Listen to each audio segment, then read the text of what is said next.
Well, what is being done to get the public to really rise up in various states to say to their senators that they want to see the border issue resolved? I mean, you're getting migrants beating up policemen in the streets in New York. You're seeing an influx of migrants all over the country that frankly have people outraged. And couldn't there be some kind of public pressure put in the next couple of days in some of these senator states saying, why are you allowing this to continue?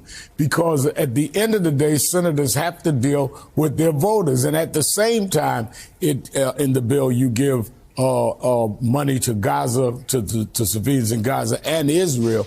But the border, I mean, we're looking every day at the invasion of migrants, and they're playing a time game with politics on this.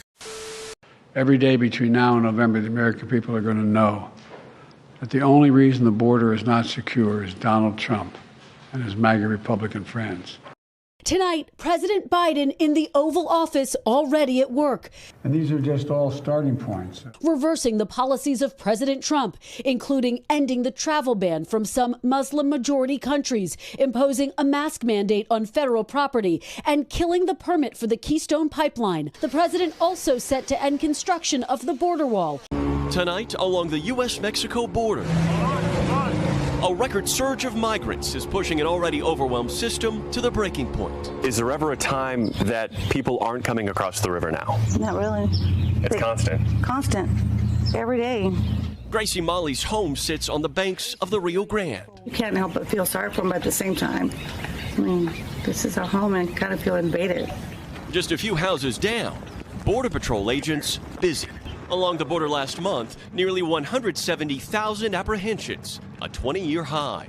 We spoke to Border Patrol Station Chief Austin Scarrow in a rare interview. Do you see this getting worse before it gets better?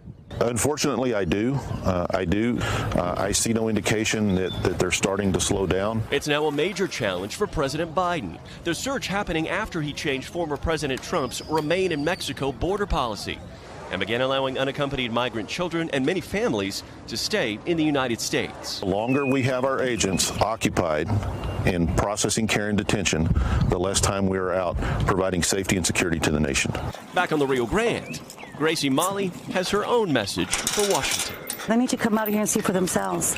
I just don't think they're taking it serious enough. CBP sources exclusively telling Fox that there have been more than 1 million migrant encounters since October 1st, when our fiscal year began. Now, following up on our colleague Jillian Turner's great reporting yesterday about specifically Chinese migrants, which are the fastest growing group among all migrants, the 37,000 in fiscal year 23, I confirmed this morning that they have encountered nearly 20,000. You see that, 19,600 Chinese migrants already this fiscal year, on track to shatter last year's record.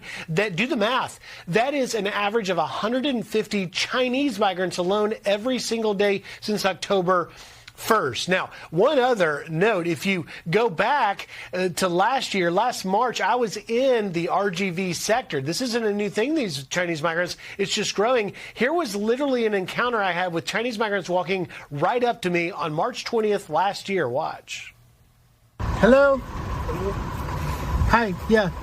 Do you speak English? English? Are you from China? Yeah. Yes. From China? China. Now, it doesn't address everything that I wanted. For example, we still need a path of documentation for those who are already here. Can you imagine our reading that James Madison or Thomas Jefferson tried to overthrow the government?